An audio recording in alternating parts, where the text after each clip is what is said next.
Court से FIR कैसे दर्ज करवाएं। नमस्कार, मैं एडवोकेट मुकेश बगड़िया स्वागत करता हूं आपका आपके इस यूट्यूब चैनल पर। यदि आप इस चैनल पर पहली बार आए हैं और आपने अभी तक इस चैनल को सब्सक्राइब नहीं किया है तो आप चैनल को सब्सक्राइब कर ले, साथ ही आप बेल आइकन भी अवश्य दबा लें ताकि आपको मिलती रहे मेरे प्रत्येक वीडियो की जानकारी। आज का हमारा विषय है कोर्ट से एफआईआर कैसे दर्ज करवाएं। हाल ही में मैंने एक मामले में कोर्ट से एफआईआर दर्ज कराई। मैं आपको उस मामले की पूरी डिटेल के साथ पूरी प्रोसेस बताऊंगा जो कि एक्चुअली कोर्ट के अंदर प्रैक्टिकली रूप से आपको देखने को मिलती है। वैसी प्रोसेस इस वीडियो में बताऊंगा। इस वीडियो को देखने के लिए शुरू से अंत तक मेरे साथ बने रहे। बीच में यदि आप वीडियो को ड्रॉप करेंगे तो ऐसी दशा में वीडियो में जो भी मैं बताना चाहूँगा आपको वो सारी डिटेल आप अच्छे से नहीं समझ पाएंगे। तो शुरू करते हैं कि कोर्ट से एफआईआर कैसे दर्ज कराए। देखिए, मेरे पास एक पार्टी आई। पार्टी की प्रॉब्लम ये थी कि उसने एक रजिस्ट्री करवाई, यानी उसने एक ज़मीन बेची थी किसी थर्ड पर्सन को, और उस व्यक्ति ने उससे ज़मीन तो खरीद ली, उसके बदले में विक्रय पत्र है वो भी उससे साइन करवा लिए। लेकिन उसके बदले में जो उसे चेक दिया गया वह चेक किसी थर्ड पर्सन ने उनसे प्राप्त करके, किसी षड्यंत्रपूर्वक, दोनों चेक वाली पार्टी जो भी परचेजर थी वो और थर्ड पर्सन जो बीच में दलाल वगैरह होते हैं, उन्होंने वो चेक प्राप्त कर लिया, जबकि उस चेक को रजिस्ट्री में मेंशन कर दिया उन्होंने। अब जैसे ही उन्होंने उस चेक को प्राप्त किया और उस चेक को अपने खाते में बुला लिया। क्यों? क्योंकि जिस किसी व्यक्ति ने वो चेक प्राप्त किया था उसकी वाइफ का नाम और जिसके नाम चेक जारी किया गया था वो सेम था। तो ऐसी दशा में चेक भी क्लियर हो गया। अब जो मेरी पार्टी थी वो इधर उधर भाग रही थी, किसी भी तरह से उन्हें पेमेंट नहीं मिल पा रहा था। तो फिर मैंने जो कोर्ट में उनकी एफआईआर दर्ज कराई वो किस प्रकार कराई अब मैं बताता हूँ। मैंने सबसे पहले एसएचओ और एसपी को एक लेटर लिखा उस घटना की पूरी डिटेल का ब्यूरो देते हुए, और उन्हें रजिस्टर एडी से प्रेषित कर दिया। मैंने दोनों एप्लीकेशन एक ही दिन प्रेषित किया, यानी जो भी पुलिस स्टेशन है उसको, पुलिस थाने के बारसाधक अधिकारी को, एसएचओ को, और जिले के पुलिस अधीक्षक को एक ही दिन वो लेटर प्रेषित कर दिया, रजिस्टर एडी करवा दी। रजिस्टर एडी करवाने के बदले में मुझे 2 रसीद मिली जो कि मेरा ये प्रमाण था कि हाँ, मैंने ये जो भी लेटर वगैरह थे ये डाक में डाले। वह लेटर मैंने जो उनको भेजा था एसपी को, एसएचओ को, उस लेटर की एक कॉपी मेरे पास मैंने रखी। तो उस लेटर पर मैंने चिपका दी, जो कॉपी मेरे पास थी उस पर चिपका दी। तो वो फाइल का हिस्सा हो गए दोनों चीज़ें। उसके बाद मैंने क्या किया कि एक प्रारूप तैयार किया परिवाद का। 156(3) का कोर्ट में इस्तिगासा पेश करना होता है, उसका मैंने प्रारूप तैयार किया। प्रारूप तैयार करते समय मैंने ऊपर ही ऊपर उसमें जो भी मेरा परिवादी था, जो मैं जिनकी तरफ से मैं कोर्ट में जा रहा था एफआईआर दर्ज कराने, उनका नाम लिखा मैंने, और जिन लोगों ने उसके साथ धोखाधड़ी की उनका नाम मैंने बनाम लिख के उनका नाम अभियुक्त गण में डाल दिया। उसके बाद मैंने उसमें लिखा कि जो प्रार्थना पत्र मैं पेश कर रहा हूँ वो 190 के तहत पेश किया जाता है, उसी के तहत ही कोर्ट संज्ञान लेता है उस मामले में। 156(3) के आदेश के लिए मैंने प्रार्थना पत्र पेश किया। सारी घटना का उसमें डिटेल दिए, जो भी पूरी जो भी घटना थी, कैसे उनके साथ धोखाधड़ी हुई, सारी चीज़ मैंने उसमें मेंशन कर दी।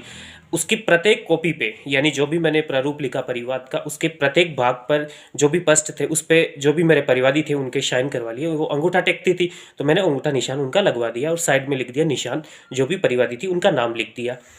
ध्यान रखिए आप एक चीज़ का कि 156(3) का जो इस्तिगासा आप पेश करते हैं उसमें कभी भी शपथ पत्र नहीं लगता है। एक चीज़ आप और ध्यान रखें कि जो इस्तिगासा आप पेश कर रहे हैं वो मूल कॉपी आप पेश करते हैं, मूल कॉपी के ऊपर जो भी परिवादी हैं उनकी आप फोटो वगैरह चिपका दें। इसके साथ आपको क्या पेश करना है कि जो सिविल सूट होते हैं उनमें 2 कॉपी लगती हैं, लेकिन 156(3) के इस्तिगासे में एक ही कॉपी लगती है। इसके साथ आप उसकी फ़ोटोकॉपी नीचे नीचे लगा सकते हैं। फ़ोटोकॉपी लगाए तो उसके ऊपर भी आप फ़ोटो लगाए परिवादी की, फ़ोटोकॉपी अनिवार्य है, परिवादी की फ़ोटो भी अनिवार्य है। इसके साथ साथ आप क्या डॉक्यूमेंट लगाते हैं, क्योंकि मेरा मामला था रजिस्ट्री से संबंधित, तो मैंने रजिस्ट्री की कॉपी लगाई।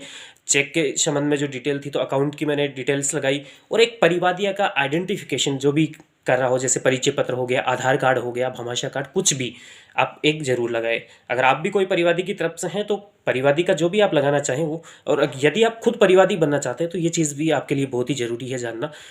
अब मैंने उसके बाद क्या किया कि उसे कोर्ट में पेश कर दिया। ये सारी चीज़ करने के बाद एक फ़ाइल बनाई कोर्ट की और उसमें पेश कर दिया। एक फ़ाइल मैंने अपने पास रख ली। कोर्ट में पेश करते ही वो फाइल चली गई, रीडर साहब को दिया मैंने कोर्ट में, और रीडर साहब ने उस पर रिपोर्ट वगैरह, उस पर जब मैंने जैसे ही रीडर साहब के समक्ष पेश की तब भी परिवादी का अंगूठा मैंने लगवाया, वहाँ पे उनके सामने लगवाना पड़ता है। और उसके बाद रीडर साहब ने मुझे डेट दे दी, रिपोर्ट में फाइल चली गई। अब रिपोर्ट में क्या होना होता है कि रिपोर्ट में रीडर साहब ये देखते हैं, माननीय न्यायालय ये देखता है कि ये जो भी मामला पेश किया गया है क्या उसके क्षेत्राधिकार में है या नहीं है, प्रॉपर कोट पीस इस पर लगी हुई है या नहीं लगी हुई है, ये चीज़ें देखी जाती है। नॉर्मल चीज़ों के ऊपर देखा जाता है क्षेत्राधिकार, और दूसरी चीज़ प्रॉपर कोट पीस लगी हुई है या नहीं लगी हुई है, कॉज ऑफ एक्शन अराइज हो रहा है या नहीं हो जा, ये सारी चीज़ें, यानी कॉज ऑफ एक्शन को भी देखा जाता है, वाद हेतु को भी देखा जाता है। इन सारी चीज़ों को देखने के बाद मुझे डेट मिली सेकेंड डेट। तो इस सेकेंड डेट तक, यानी दूसरे दिन ही मुझे तारीख मिल गई थी, उस तक उन्होंने सारी चीज़ें चेक कर ली। दूसरे दिन मैंने परिवादी को भी बुला लिया। ध्यान रखिए, दोनों दिन परिवादी आएंगे। जिस दिन आप कोर्ट में पेश करेंगे उस दिन भी परिवादी हाजिर रहेगा, और उसके नेक्स्ट डेट को जब कोर्ट प्रसंज्ञान लेगा उसके ऊपर, उस दिन भी परिवादी हाजिर रहेगा। कोर्ट सारी चीज़ें परिवादी से पूछेगा, वकील से नहीं। परिवादी समझा पाने में असफल रहता है तो ऐसी दशा में कोर्ट वकील से पूछेगा। उसके बाद मेरा परिवादी आता है, परिवादी से कोर्ट कुछ पूछता है, उसके नाम वगैरह फ़ोटो वगैरह मिलान करता है, सारी डिटेल पूछता है, और एक चीज़ और पूछता है कि जो मुलजिम है वो कोई गवर्नमेंट सेवा में तो नहीं है। ये सारी चीज़ें मेरे परिवादी से भी पूछी गई।